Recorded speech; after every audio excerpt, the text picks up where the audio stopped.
Blue hives have had so many metas over the 7 years of bee swarm. However, if we go to the year 2024, there have been 3 viable hives. So to start off, we have the bomb hive. All of the pollen collection comes from bombs because of the bomber, frosty, ninja and fuzzy bees in the hive, but Onet completely revamped the way bubbles work during the retro update, so a new hive composition formed. It nuked all of the bees that multiply the pollen from bombs. That's why it changed to something like this. No more bomber, frosty and ninja bees. Bee quips that increase your bomb pollen were swapped with ones granting extra bubble pollen and more honey at hive. But recently there has been an up and coming meta circling around, and that is the diamond bee meta. As the name suggests, you spam your hive with diamond bees, a lot of diamond bees. You might be wondering, what in the monstrosity is this hive? To find out the truth about the best blue hive, I'm going to claim Onet's free Honey Day event buff, and for half of the time, I'll use the potentially outdated hive build, and then switch to the diamond bee meta. After the Honey Day is over, I'll compare the results and find out which blue hive build is actually the best.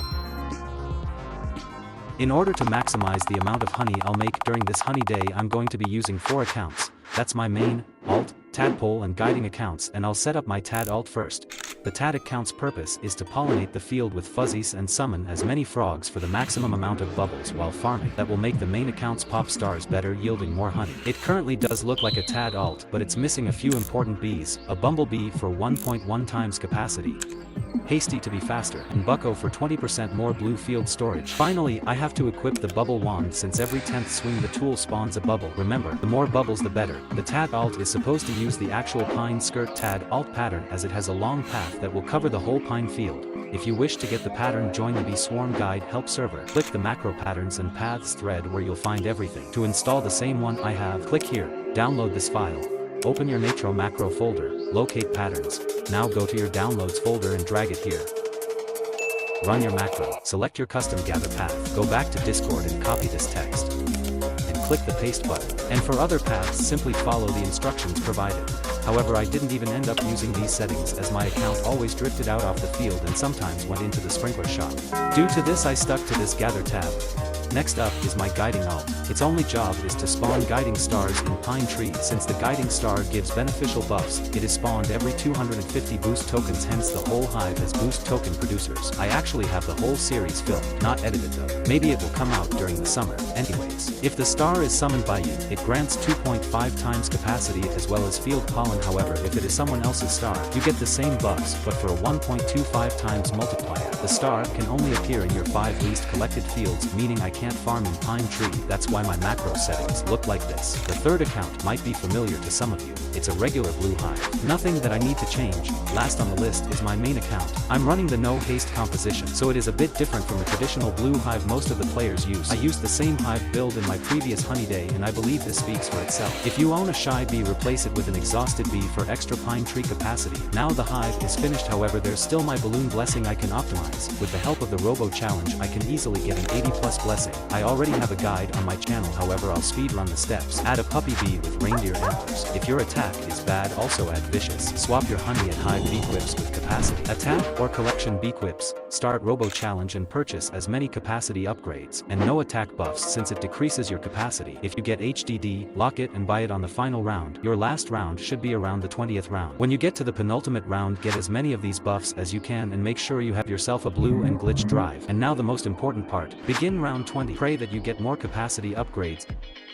Click start. Now pop a super smoothie. Blue and glitch drives. Marshmallow is up to you. Once you enter pine tree, end the challenge. And now it's boosting time. You must boost for the maximum of 14 minutes, and if you stay longer you'll lose half of your balloon. Whenever the 14 minutes are over, you have 60 seconds to do the following steps. Complete Honeybee's quest for 2 times convert rate. Equip honey mask. Run to Beequip storage and swap back the honey at hive or convert rate Beequips. Use Whirligig and convert. That's how I got an 88 times blessing. Unfortunately, that took away around 3 hours, so I've got 45 left before my Honey Day runs out. Time for my macro settings. The previous Honey Day, I used these ones, however you guys told me to get custom patterns, so I did. Just like my tad account's pattern, download it from this server. There are other options, so just test all of them out for yourself. The collect and kill tab has everything checked off. If you don't have 5 times wealth clock, turn that on. Have the blue boost on, along with the sticker stack. The hotbar has 4 slots to use, so I used blue extracts, oil, tropical drinks, and enzymes. The last two spaces are used in the auto field boost tab. This option allows you to have 4 times pine tree boost at all times when macroing with the help of dice, glitter, and the blue field boost. Just as a warning, this setting will use a lot of resources. The previous honey day I consumed 1,500 dice and around 100 glitter. Apparently it doesn't really work. I saw some message saying there's a code to fix it, but I saw this after my honey day had already ended. And when I had some check-ins how the macro was doing, I saw that it couldn't maintain the 4 times pine boost, so essentially I wasted a lot of dice. Quests off, I have these planter settings. No planters pine tree, because bees will sip nectar meaning less honey, and have gather planter loot off to not waste as much time when doing planter stuff. The status tab allows you to have these graphs. To set it up, go to your Discord server, select a channel, click the settings, integrations, create webhook, copy webhook URL, paste it here and select what you want it to send. Almost the whole settings tab depends on your account stats, however make sure everyone has reconnect on so you reset the server lag. Now that you know my settings, it's time to macro with this hive and I'll be back in roughly 24 hours.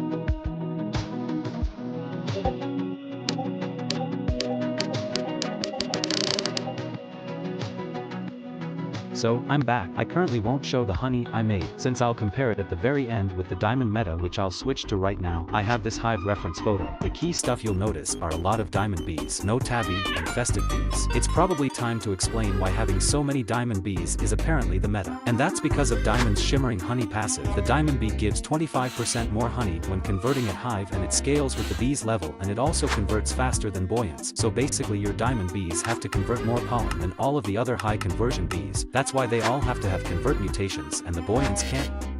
I firstly got all my 11 diamond bees conversion mutations.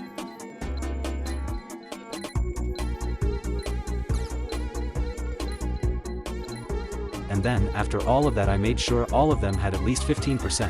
However, I did not change my buoyants mutations to something else.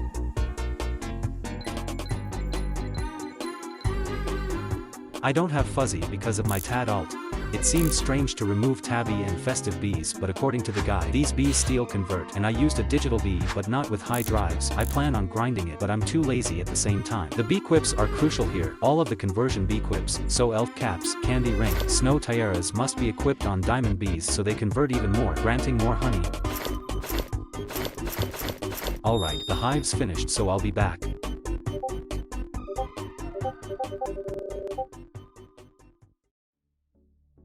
My honey day is over and it's time for the results. The previous honey day I made 2.36 quadrillion, so with this new meta I should theoretically make more. Well, I started with 1.496 quadrillion and now I've got 3.055. That's 1/3 less honey than the last honey day. What happened?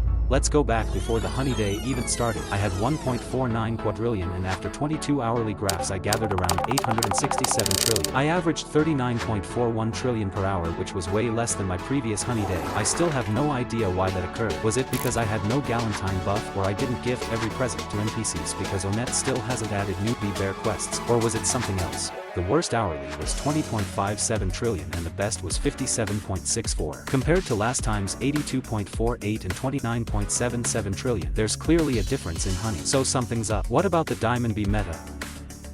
19 hourly stats later I made roughly 691 trillion, that's 36.37 trillion per hour, 3 trillion less than the no haste guide. Here's both the hives compared in graphs. Since this one has 3 extra hourlies, I'll add the average hourly of the diamond meta 3 times. If I had to guess why the diamond meta performed worse, I'd say it was due to these things. Number 1, auto field boost. If you closely look to my worst performing hourlies you'd see that I didn't convert at the hive at all, and this was because of the auto field boost trying to maintain the pine field boost.